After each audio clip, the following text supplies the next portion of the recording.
جب تعمیر مکمل ہو گئی تو حکم دیا کہ سارے شہر میں ریشم و زردوزی کے قالین بچھا دیے جائے۔ پھر نہروں میں سے کسی کے اندر میٹھا پانی، کسی میں شراب، کسی میں دودھ اور کسی میں شہد و شربت جاری کر دیا گیا۔ بازاروں اور دکانوں کو کمخاب و زربفت کے پردوں سے آراستہ کیا گیا اور ہر پیشہ و ہنر والے کو حکم ہوا کہ اپنے اپنے کاموں میں مشغول ہو جائیں، اور یہ کہ اس شہر کے تمام باسیوں کے لیے ہر وقت ہر نو قسم کے پھل میوے پہنچا کریں۔ 12 سال کی مدت میں یہ شہر جب اس سجاوٹ کے ساتھ تیار ہو گیا تو تمام امراء و ارکان دولت کو یہ حکم دیا کہ سب اسی میں آباد ہو جائے۔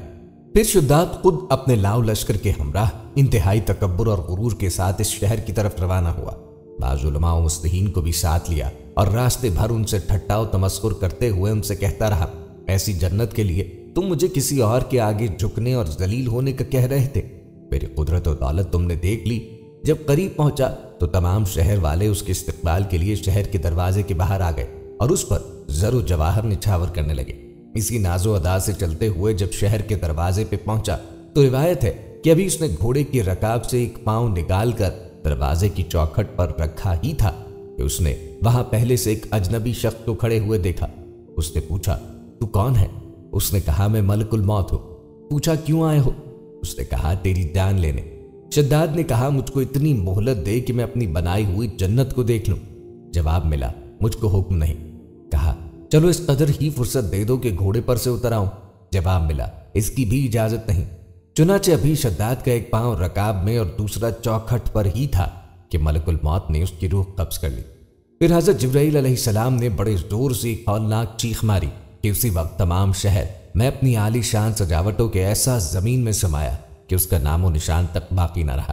قرآن پاک میں اس کا ذکر اس طرح ہوا ہے، وہ جو ارم تھے بڑے ستونوں والے اور شہروں سے اس کی مانند کوئی شہر شاندار نہ تھا۔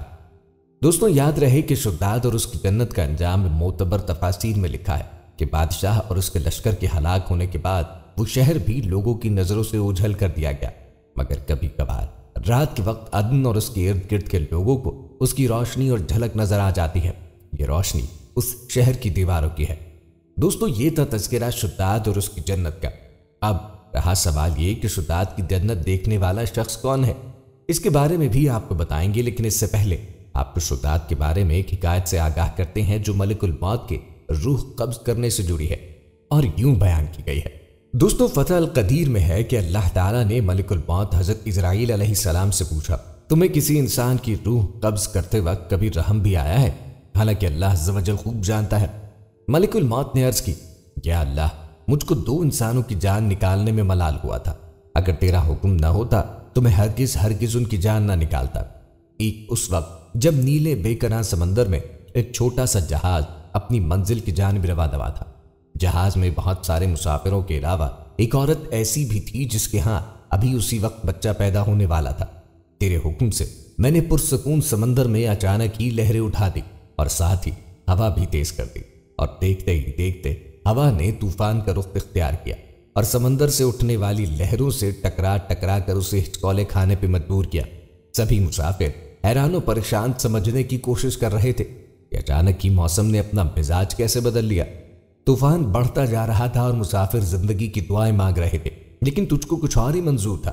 ہوا کے تیز جھکڑوں اور سمندر کی طاقت پر موجوں نے جہاز کو توڑ کر ٹکڑوں میں بدل دیا۔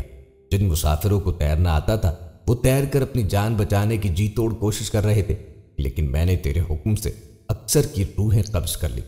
وہ عورت جس کو بچہ پیدا ہونے والا تھا جہاز ڈوبنے کے خوف اور طوفان کی دہشت سے بے ہوش ہو چکی تھی اور جہاز کے ٹوٹے ہوئے ایک تختے پہ پڑی ہوئی تھی، اور یہ تختہ بے اٹھاہ سمندر میں تیز لہروں کے سہارے بہتا چلا جا رہا تھا۔ اور اسی حالت میں عورت کے ہاں بچہ پیدا ہوا، اور ولادت کے اگلے ہی لمحے مجھے تیری طرف سے حکم ہوا کہ اس عورت کی روح قبض کر لی جائے۔ حکم کی تعمیل پلک جھپکنے سے قبل ہو گئی۔ اس وقت اس عورت کی روح قبض کرتے ہوئے مجھ پہ رقت طاری ہوئی تھی۔ اللہ نے فرمایا، جانتے ہو بعد میں اس بچے کے ساتھ کیا معاملہ ہوا؟ حضرت اسرائیل نے فرمایا، میرا رب عز و جل ہی تمام جہانوں کے معاملات سے آگاہ ہے۔ اللہ عز و جل نے ارشاد فرمایا کہ میں نے اس پر اپنی بے پناہ نوازشات فرمائی اور اس کو دنیا کا بادشاہ بنایا، لیکن بجائے میرا شکر گزار بندہ بننے کے اس نے کفر کی راہ اختیار کی۔ الیاذ باللہ۔ اس بچے کا واقعہ کچھ یوں منقول ہے کہ وہ بچہ بے سر و سامانی کی حالت میں اکیلا ہی تختے پہ پڑا رہا، اور وہ تختہ کئی دنوں بعد اللہ کے حکم سے کنارے پہ آ لگا۔ کنارے پہ موجود ایک مچھیرے نے جو یہ دلسوز نظارہ دیکھا کہ ایک بچہ تختے پہ پڑا کنارے کی طرف آ رہا ہے اور ایک عورت اس پہ مری پڑی ہے، تو اس نے لپک کر بچے کو اٹھا لیا اور میت کو وہیں قریب میں زمین کھود کے دفن کر کے بچے کو اپنے ساتھ لے کے گھر آیا۔ مچھیرا جب بچہ لے کے گھر پہنچا تو بچے کو دیکھ کے اس کی بیوی بہت خوش ہوئی، کیونکہ اس کے ہاں کوئی اولاد نہ تھی، اور انہوں نے اس بچے کا نام شداد رکھا۔ مچھیرا اور اس کی بیوی اس بچے کی لاڈو پیار سے پرورش کرنے رکھے، یہاں تک کہ وہ 7 برس کا ہو گیا۔ اتنی کم عمر میں شداد نہایت ہی ذہین، عقل مند اور چالاک بھی تھا۔ ایک روز گاؤں کے باہر شداد بچوں کے ساتھ کھیل رہا تھا کہ اچانک ہی شور اٹھا کہ بادشاہ کی سواری آ رہی ہے۔